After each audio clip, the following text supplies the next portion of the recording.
What if Russia invaded Japan? As two of the most pivotal countries in the past century of world history, Russia and Japan have a complicated relationship due to thousands of years of sharing a maritime border. But if Russia outright invaded Japan in the modern day, it could be the type of political mess that quickly spirals into the possibility of a third world war, depending on how various allies would respond. No matter what happened, however, the world would certainly be changed, and before we can figure out exactly what would happen during a modern invasion, we need to look back at the past. One of the most interesting facts about Russian and Japanese relations is that the two countries have still technically never signed a peace agreement to signal the end of hostilities following the end of the Second World War. This means that technically, for the past 70 plus years, the two countries have remained at war. Numerous mentions have been made over the years of the countries finally sitting down for negotiations to write up an official peace agreement, but so far, political maneuvering has prevented any true progress on that front. This is because of how the Second World War ended for Japan in the first place. Following the atomic bombing of two of their cities by American forces, Japan hoped to negotiate a conditional surrender with the Allied forces to prevent any further death or atomic strikes, while also hopefully allowing Japan to have some say in the state of the post-war world. Their hope was that the Soviet Union could be convinced to act as a third-party mediator between the Japanese and the Allied forces. Unfortunately for Japan, only 3 days following the bombing of Hiroshima, the Soviet Union unexpectedly declared war on Japan as well, invading several Japanese puppet states and islands. This had been Stalin's secret plan since at least 1943, where he informed his generals that Russia would enter the war against Japan as soon as their war against Germany was decisively won. The Soviet Union wasn't even aware of the Americans' atomic weapon. Their invasion merely came at the worst possible time for the Japanese forces and caused Japan to agree to an unconditional surrender, meaning they had no bargaining power in choosing how to stand down. While all hostilities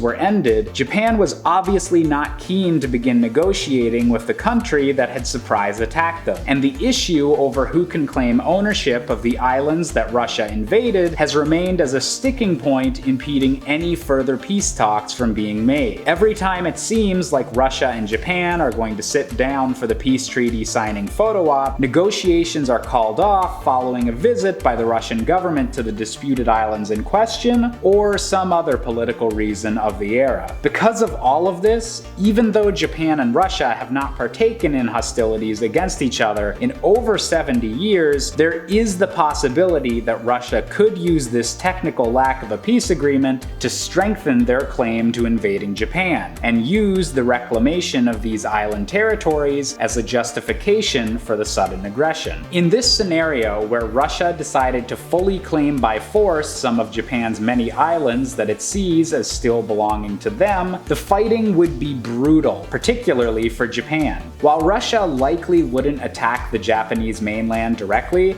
at least not at first, they would likely try to attack multiple islands at the same time, hoping to divide Japanese forces as much as possible. This is because Russia's largest advantage in the modern era would be the size of their army and naval forces. While Russia and Japan currently have very similar military budgets, with Russia spending $61.7 billion a year compared to Japan's $50.3 billion, the difference in actual military numbers is stark. Russia currently has 1.2 million active personnel in its military compared to only 247,000 on the Japanese side. To make matters worse for Japan, Russia has over 2 million soldiers in its reserves compared to only 56,000 reserve soldiers in Japan. While their overall populations are much closer in size, this means that Russia has far more well-prepared and trained troops than Japan could hope to muster. The only way Japan could even slightly come close to the Russians' numbers would be through a sudden mass military recruitment, which would be incredibly difficult to pull off and spread those forces out to the islands where they'd be needed in the best case scenario, or already be far too late great if Russia began their invasion more stealthily and Japan did not possess much in the way of lead time. But potentially even more disastrous than the Russian invasion of Japanese islands would be the fallout that takes place across the world. Japan is currently a major ally of the United States and would likely call for aid from both them and other NATO-affiliated countries. Japan is not a member of NATO itself, but has a long history of trade agreements and allyship with many of its member countries. These countries would need to decide whether they wish to fight back against Russia economically through sanctions and other efforts to get them to back down from their aggression, or whether to commit actual military forces to help push back Russian forces on the islands they've landed on. However, this could cause additional tensions in the Asian region, as countries such as North Korea or even China may object to Western countries sending more and more troops into the continent. Russia isn't necessarily allies with either China or North Korea, but any country could choose to take advantage of additional instability in the region and take whichever side would best benefit their home country. This scenario could easily spin out of control with conflicting peace agreements and declarations of war, exactly the type of powder keg that could wind up exploding metaphorically or literally into World War III. Russian expansion has caused a lot of alarm on the world stage in the past, but having it happen in the waters near the Asian continent brings up additional complications that even Russia might not want to instigate. If they were to invade Japan, they would need to strike quickly, decisively, and achieve firm strongholds on the Japanese islands they target, or risk having the situation spiral out of control as more and more countries become involved in Japan and Russia's conflict. Then again, if Russia has already committed more troops in the region and shown that they intend to militarily stay on their new islands, the chaos that ensues might already be impossible to stop, even if Russia did just settle for the islands on the outskirts of Japan's borders and continued to ignore the Japanese mainland.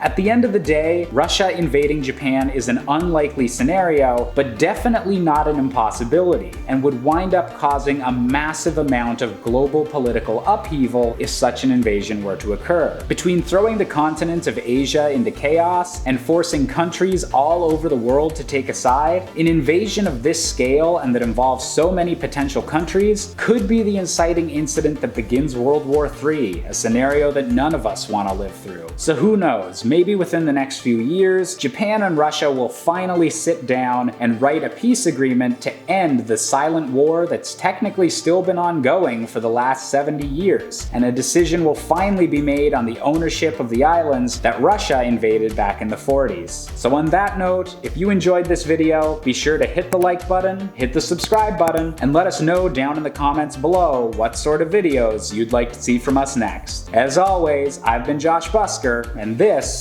has been Life's Biggest Questions.